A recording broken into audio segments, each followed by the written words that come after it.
Ba na ako i-question to sa balay? Yes, Oh. of Sir, course. kanang naabot na ba sa iya, sir? Ang Ako siyang gipangutana po. Una ako lang siyang likay-likay kay kabalo man ka sa nasulod, di ba? Medyo depressed. So ako siyang gipangutana nga og ibaligya ba tong balay sa among lula, sa dili daw to ibaligya, di sa musugot.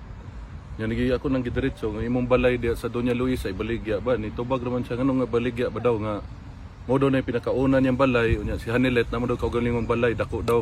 So mo to yan tubag. So di daw niya ipabaligya. Pero nabaligya na ni Hanilet, ako pong gipangutana nga kung ang titulo ka kinsa murag nisulti man to siya ka Hanilet daw murag ana. Wa po ko way klaro po diyan tubag pero nabaligya na pud may mabuhat.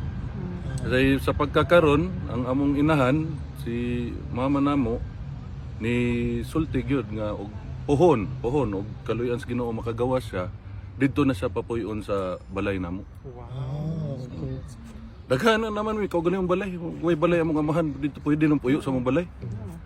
Sir, kay worried bagod ang buong Pilipinas o mostly supporting ni Tatay Digong na ang balay daw pero holds history na daw. Di ang kuan gid namo ana nastoryahan namo ni VP Inday o ni Mayor Baste na kanang balaya dili na siya actually na masulti nga kang sa among amahan. Ang tagiya na ang tiga Davao na kay nahimo na nilang adtuhanan ng lugar.